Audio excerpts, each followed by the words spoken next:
پھر اس قرآن کے بعد کون سی بات پر یہ لوگ ایمان لائیں گے؟ دیکھو فَبِأَيِّ حَدِيثٍ بَعْدَهُ يُؤْمِنُونَ، قیامت تک کے لیے اسی قرآن پر سبھی آدمی کو ان هُوَ إِلَّا ذِكْرُ العالمین ہے، جتنے بھی جو انسان ہے، روح ہے، جتنے بھی سب کو اسی قرآن پر ایمان لانا ہے، اسی کے ساتھ ہی ان کا فیصلہ ہوگا۔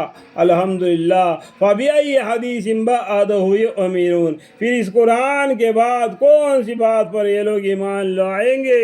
جس کو اللہ تعالیٰ گمراہ کرے اس کو کوئی راہ پر نہیں لا سکتا، پھر گمراہ حاصل، اور اللہ تعالیٰ ان کو ان کی گمراہی میں پھٹکتے ہوئے چھوڑ دیتا ہے۔ اللہم اغفر۔ یہ لوگ آپ سے قیامت کے متعلق سوال کرتے ہیں کہ اس کا واقعہ کب ہوگا، یعنی قیامت کے بارے میں پوچھتے ہیں، تو آپ فرما دیجئے۔ دیکھو اللہ تعالیٰ بولتے ہیں، آپ ہمارے پیغمبر صلی اللہ علیہ وسلم کا نام انڈائریکٹ میں بہت سے جگہ پر آ گیا ہے، آپ فرما دیجئے ایک مطلب کیا ہے؟ پیغمبر صلی اللہ علیہ وسلم کا اللہ تعالیٰ بولتے ہیں کہ اس کا علم صرف میرے یعنی اللہ میرے رب ہی کے پاس ہے، یعنی میرا اللہ میرے پروردگار، تمام لوگوں کا پروردگار، آسمان زمین کا پروردگار، اسی کو اس کا علم ہے قیامت کب آئے گی، اس کا وقت پر اس کو سوائے اس کے یعنی اللہ کے کوئی اور ظاہر نہ کرے گا، وہ آسمان اور زمین میں بڑا بھاری حدث ہوگا۔ اس لیے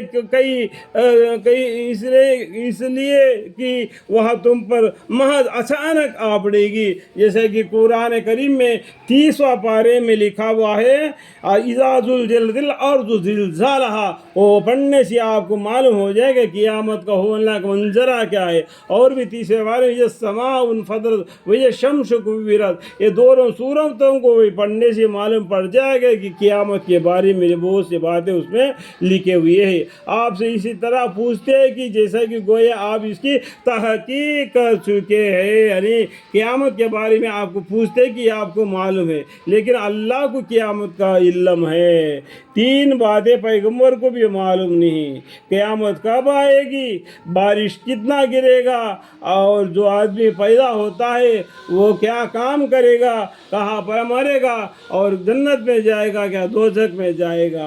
یعنی بخاری شریف میں لکھا ہوا ہے کہ 3 باتیں صرف اللہ کو معلوم ہے اور پیغمبر کو معلوم نہیں۔ یعنی یہ جو کہے کہ قیامت کے بارے میں اللہ تعالیٰ پیغمبر کو علم دیا ہے، تو یہاں پر خود بتا دیتے اللہ تعالیٰ، دیکھو آپ ظاہر نہ کرے گا، آپ فرما دیجئے کہ اس کا علم صرف میرے رب ہی کے پاس ہے، اللہ کے پاس ہے قیامت کے بارے میں۔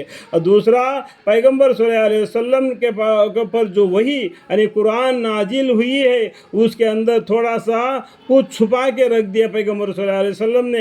اس طریقے سے جو کہے گا وہ غلط بات ہے، وہ بالکل غلط ہے، وہ نہیں، ایسا نہیں ہوگا۔ اللہ تعالیٰ کا حکم سبھی انہوں نے پیغمبر صلی اللہ علیہ وسلم نے ہم کو پہنچا دیے، اور اس کے بعد میں غیب کی باتیں پیغمبر کو معلوم ہے تو وہ بھی غلط ہے۔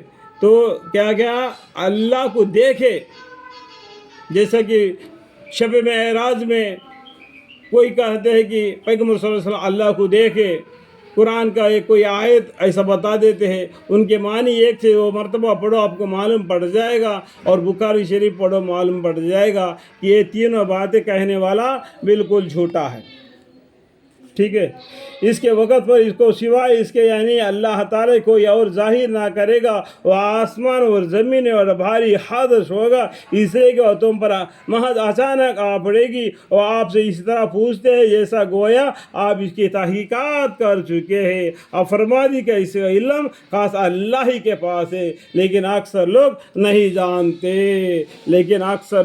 نہیں جانتے۔